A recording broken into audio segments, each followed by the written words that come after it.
680's Richard Southern joins us now. And Richard, it is the day of love, and you gotta love the markets today. Absolutely. Third session in a row, Francis, that the Bay and Wall Street markets have closed at all-time highs. You saw the Dow there above the 20,500 mark, the 23rd record high close for the Dow since the U.S. election. Traders are loving Trump's pro-business promises and signs of an improving U.S. economy. So, yeah, things looking pretty good for stocks right now, Francis.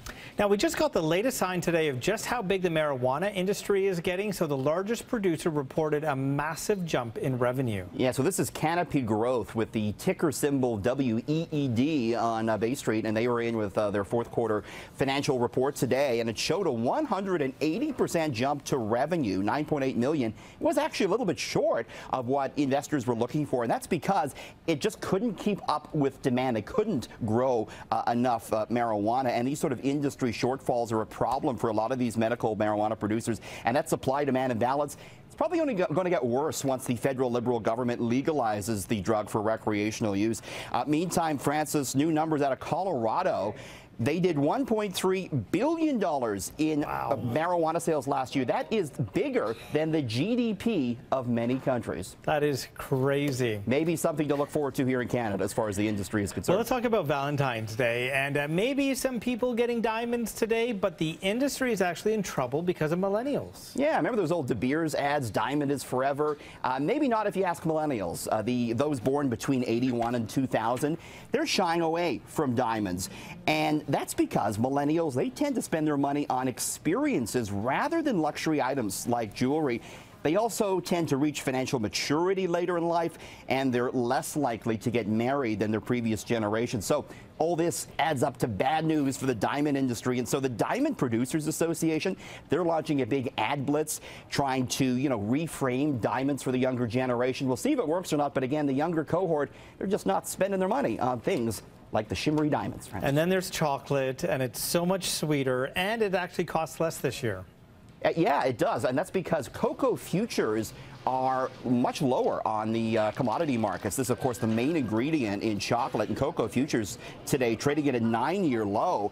Growers in Latin America and West Africa, where they grow most of the cocoa, they've had great crops here the last year or two, and inventory has jumped to jumped 38% over the past couple of years, and this should start to translate through to the retail chocolate prices. And it's good news because the study found 70% of couples will give chocolate for Valentine's Day this year.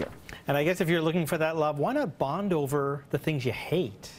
I love this. So there's a new dating app out, and it's called Hater. And yeah, it unites people based on what they dislike most, Francis. So you're presented with a variety of topics. You choose what you don't like, Yankees, Donald Trump, what have you.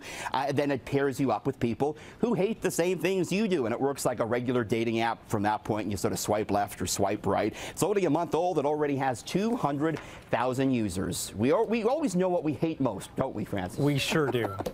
So my wife and I have been married over a decade. We recognize that we love each other every day of the year, not just on a special day, but there are lots of businesses trying to capitalize on love today. Yeah, this is something to get excited about if you like pop and fast food like I do, Francis. Burger King looking to capitalize on Valentine's Day out with a new cup made for two. There are 2 holes for 2 straws to go in, so you can share romantic. that. How romantic. You can share that Valentine's Day sugary pop. Other companies getting in on the action. Francis, Domino's out with a pizza registry for those getting married. So yeah, they're trying to make some money on Valentine's Day. A pizza registry. I think I'd be getting a divorce. Weak in the knees. We can get weak in the knees for cheaper gas. Yeah, here's some good news. Gas going down 2 cents a liter at midnight tonight. The average down to about $1.08.9. All right. Thank you, Richard. Thanks.